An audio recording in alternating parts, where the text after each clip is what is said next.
Armed conflict in Libya is gathering pace as rebels are getting closer and closer to the capital Tripoli. Reports suggest they have taken control of parts of the strategic city of Zawiya, just 50 kilometers west of Gaddafi's stronghold. And it's the closest the front line has come to Tripoli since opposition forces were pushed out of the city in March. Meanwhile, Libya's interior minister reportedly left the country and travelled to Cairo.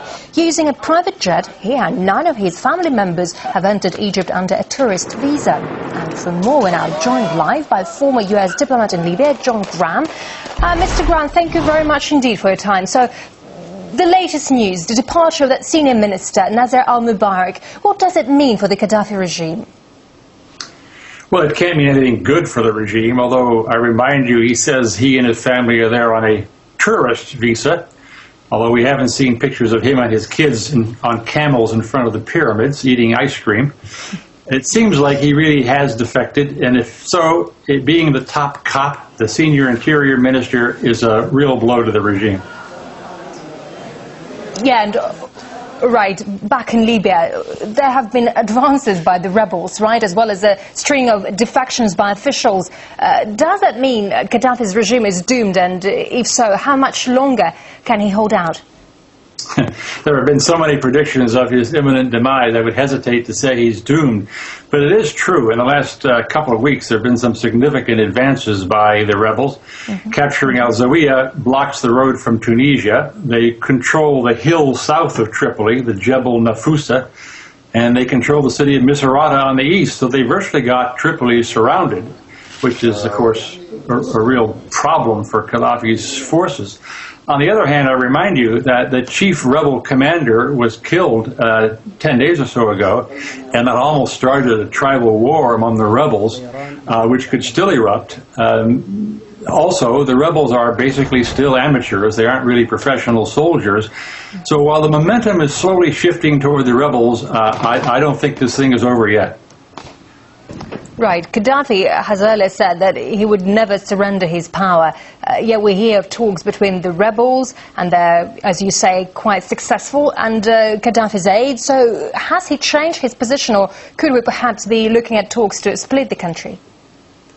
I think if I were a rebel commander now, I would be a fool to engage in serious talks with Gaddafi or his people. I mean, as I say, the momentum seems to be shifting toward the rebels on their side. So if there are talks, I think maybe they are sham talks or they're not serious. The rebels have no incentive to engage in talks now. They need to drive Gaddafi out of the country.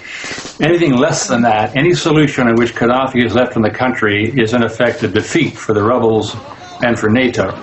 All right, so from your point of view then, has NATO intervention been a help or a hindrance in the region? In the region, you raised that broader question. Well, for sure, the NATO intervention saved the lives of thousands of people in Benghazi when it first began. And there's also no question that the rebel advances would not have been anywhere near possible without NATO bombing. So the NATO forces have been absolutely essential to the military success so far of the rebels.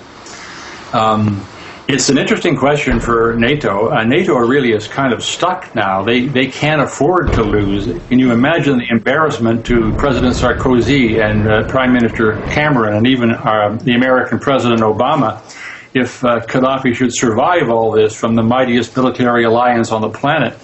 So NATO virtually has to succeed. Sure. Just how do you assess the longer-term prospects for any kind of solution being reached in Libya, and what do you think that might be? Another difficult question, but a very good one. Remember that in Libya, because of the nature of the regime, there's almost no middle class in Libya, no civil society, no real rule of law. This is quite unlike the situations in Tunisia and Egypt, where once the top fellow was thrown out, there was at least something to begin building something new. And in Libya, that really isn't the case, so there's a much greater chance for chaos. On the other hand, there have been many reports coming out of Benghazi from people who've been talking to the rebel leaders that these are really a very admirable bunch of people who seem really dedicated to the future of a new Libya in peace and justice. So they're getting high marks from the people that are talking to them and getting to know them. So perhaps the worst of it might be avoided, but it'll be an enormous challenge to rebuild the country and to avoid a tribal war and to avoid the kind of chaos that might naturally follow the defeat of Gaddafi. All right. John Graham, former diplomat at the U.S. Embassy in Libya. Many thanks indeed, sir. My pleasure.